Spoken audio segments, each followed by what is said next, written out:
Getting horseshoe-shaped triceps is absolutely within your control. A lot of people are under the impression that it's based on genetics or based on the way your triceps are naturally shaped, but in reality, with enough hard work, patience, and the proper guidelines, you can easily get there within a few months. And in this video, I'm going to go over everything you need to know to develop those horseshoe-shaped triceps. The first thing you should focus on when training triceps is the motion at which you train them. There are three main motions you should prioritize: a pushing motion, a pulling motion, and an overhead motion. I need to make sure to include at least one of each within your weekly gym split.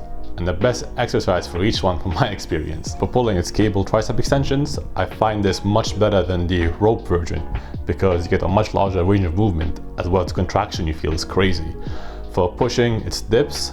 A little tip for this one: make sure that you use the mind-muscle connection to prioritize the triceps, because whenever I do it, I find my chest tries to get involved more while leaning forwards. And if your gym has one of those, not all gyms have it, but a seated dip machine. It is perfect for training triceps. The contraction is crazy and the pump is insane. If your gym has one of those, I highly recommend you use it. And for overhead, I'll go with simple overhead skull crushers. I prefer to use a barbell, but you can use a dumbbell if you feel more comfortable using that. Now that you know what to do, it's important to know how to do it. So when training for horseshoe-shaped triceps, you have to do a lot of bodybuilder/hypertrophy type training. That means training within the 8 to 14 rep range, focusing on form and contraction over than just lifting the heaviest weight possible.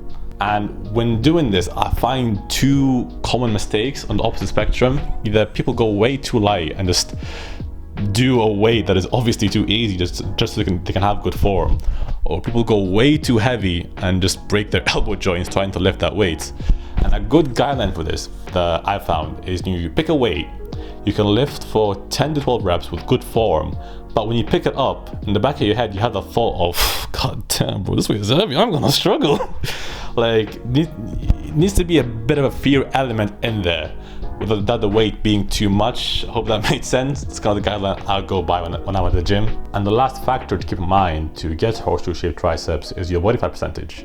An example of this, let's say someone trains abs. If you just cut down and only cut down, eventually you'll get visible abs, but you won't be able to find or the kind of abs that people find attractive. However, someone who goes to the gym, trains abs consistently, and then he cuts down to, let's say, 12 times on body fat, will have chiseled, defined six-pack. And with triceps, the exact same concept applies. You need to go to the gym, develop that muscle, and make sure you grow it as much as you can, and then you cut down to make sure it's visible, and you get those saturations, and you get the horseshoe shape to become visible.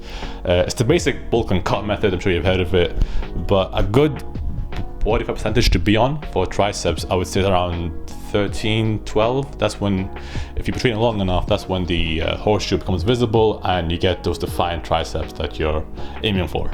And if you follow these three main guidelines, focusing on motions, training for hypertrophy, and prioritizing contraction and form, as well as getting your body fat percentage to a low enough level, then I can guarantee you'll get horseshoe-shaped triceps, because then you won't be only just training hard, but you're training hard in the right way and following the right principles, which means your success is not only limited by your own hard work. And if you stick to it, like I said, for a few months, I can promise you'll get there. I can guarantee it. Also, if you have any questions or would like further clarification on anything I spoke about, feel free to leave a comment and I'll happily get back to you. If you feel like you got some value out of this video, please leave a like and subscribe. It doesn't cost you a thing, but really helps me out. And as usual, thank you so much for your time and attention. I truly appreciate it, and I'll see you in the next video. Bye bye.